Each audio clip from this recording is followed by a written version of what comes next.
Сіздермен оқушылар, бүгінгі сабағымыздың тақырыбы сүйікті қаламыз. Наш любимый город. Мақсаты қала тақырыбына қатысты жаңа сөздермен танысу, кімнің ненің сұрағына жауап беру.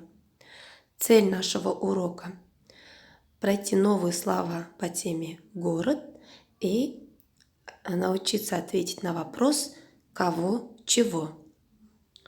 Бүгінгі өтетін жаңа сөздер: мейрамхана, ресторан, аялдама, остановка, қонақ үй, гостиница, көлік тұрағы, парковка, алаң, площадь, спорт сарайы, дворец спорта, сауда үйі, торговый дом, дәмхана, кафе, кітапхана, библиотека. Балалар, жаңа сөздерді дәптерге жазамыз. Енді балалар бірге оқиық. Давайте прочитаем вместе. Дәмхана, аялдама, қонақ үй, мейрамхана, спорт сарайы, алаң, кітапхана, көлік тұрағы. Жарайсыңдар, балалар. Келесі ереже. Ребята, сегодня мы с вами научимся отвечать на вопрос кімнің, ненің, то есть кого, чего. В казахском языке, чтобы ответить на вопрос кого, чего, к словам нужно добавить эти вот окончания. Точнее, окончание ның-ның, дың-дың, либо тың-тың. То есть, чтобы ответить на вопрос кімнің, кого, мы говорим алманың. Кімнің сұңғардың, кімнің жанаттың.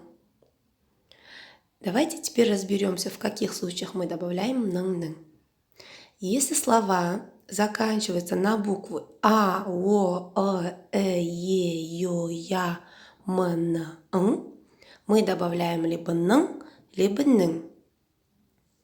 А если слова заканчиваются на буквы Ж, З, И краткие Л, У, Р, Ю, мы прибавляем окончание либо тың, либо дың.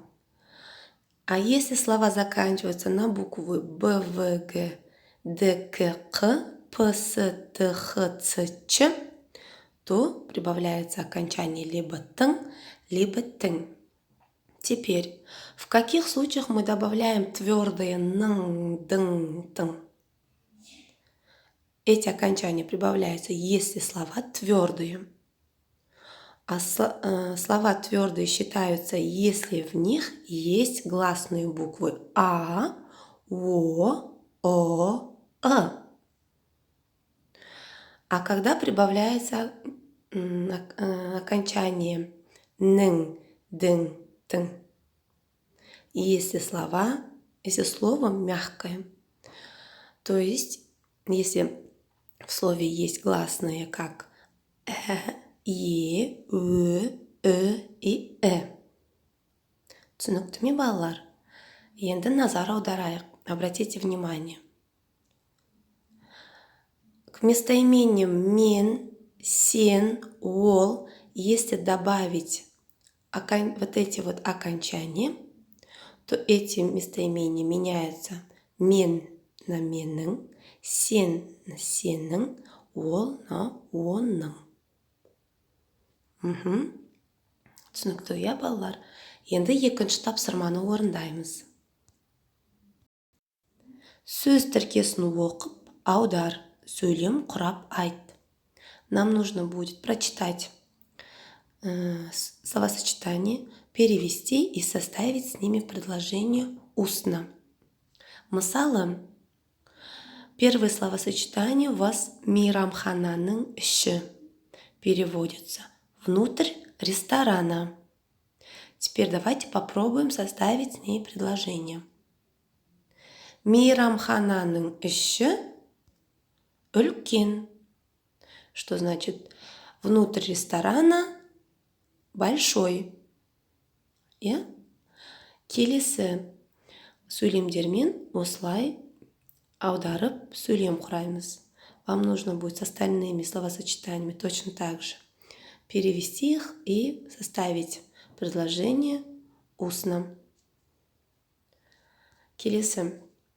Ребята, давайте еще раз пройдемся по правилу. Если нужно будет ответить на вопрос кімнің, кого, либо ненің, чего, мы добавляем окончание нің, дың, тың. Мысалғы, кімнің, Әлібектің, ненің, ауылдың. Енді төртінші тапсырма А нұсқасы. Тиісті қосымшаны қойып жаз. Здесь вам нужно будет прибавить нужное окончание и записать его в тетради. То есть окончание нің, либо дың, либо тың. Түсінікті ме балалар?